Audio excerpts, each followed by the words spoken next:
تەنها شتە جوانەکانە بین یاخود قسە جوانەکان کە لەسەرمانەکرێت و ناشرینەکانیش وازی لێهێنی.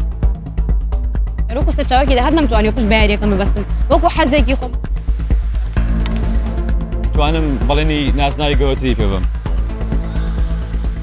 لە یانەی بالەی کچانی دەربەندی خانم ئەم یانەیە لە ساڵی 2014 دامەزراوە لەسەر ئاستی عێراق توانی پلەی یەکەم بەدەست بهێنێت.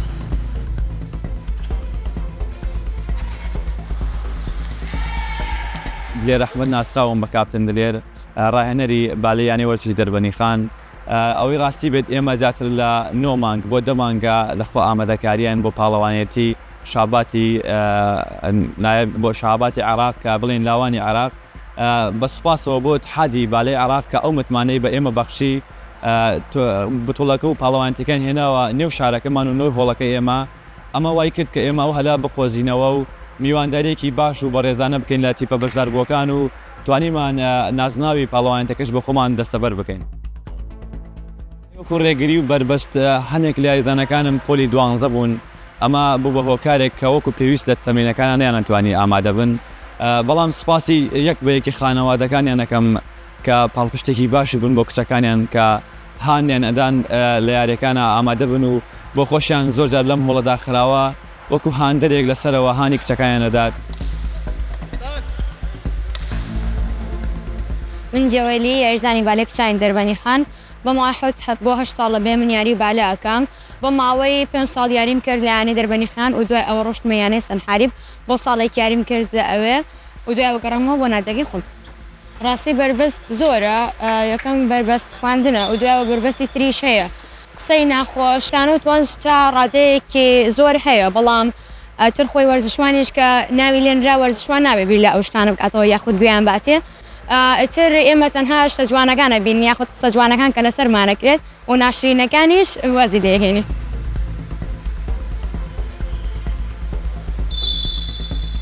من ناوم نوفار نوری ئەحمەدە یاریزانی بالەم بەڕاستی کێشەی زۆرمان توش بووە بربەستی زۆرمان توش بووە بەتایبەت من لەو ساڵی کە دەستم پێ کردووە یعنی با بڵێ لە 2014 دەستم پێ کردووە هەتاوەکو ئێستا سەختی زۆر هەبووە بوون سەرەتا بوون ماڵەوە وەکو پێویست نەبوو سەردا چکە ئەترسان لەوەی کە کەسێک لەو تەمەنە مناڵێ ئەڕاتە دەرەوە بە تەنیاوانە تۆزە کێشە هەبوو و کۆمەلگاکەش تقریبەن تۆزێک زەختێکی زۆرمان لەسەر بوو بەڵام وردە سواز بخوا بە حکمیەوەی یاریزانی زۆر تایە دەربەندی خان بە کچ و بە کوڕ و بە لاوان و بە فێرگە و هەموو شتێکی تایە سواز بخوا ئێستا ئاستمان زۆر باشە تەمرینی بەردەواممان هەیە یعنی ڕۆژی وە هەیە منیم لە سعات یەکەوە من لێرم هەتاوەکو سعات حوتی ئێوارە هەتاوەکو بانگایە و جاری وایە شەوانیش تەمرینەکەین ڕێگریمان ئێستا باشترە سواز بخوا ئێستا زۆر باشتە بەڵام پێشتر زۆر هەبوون.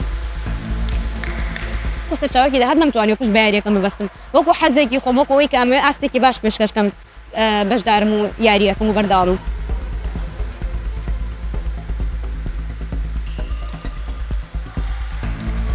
ڕاستی زۆربەی یانەکانی کوردستان بەش بە خۆیان کێشەی داراییان هەیە بەڵام سوپاسی سەرۆکی نادیەکەم سەرۆکی فەخری نادی دەربەندی خان کاک جەمالی عەلیمینا بەڕاستی وای کردووە کە کەمترین کاتوشی ئەو گرفتە بین تا ڕادێک کێشەمان نییە بەڵام ئەگەر زیاتری ژارمەتی ستافەکەم بداوەکو یاریزانەکانم ئەتوانم بەڵێنی نازناوی گەورەتری پێ بم.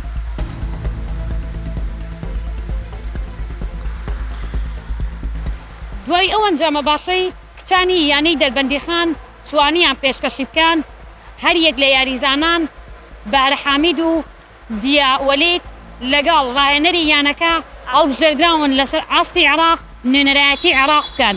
لە پاڵەوانێتی وڵاتانی عەرەبی لە تونس.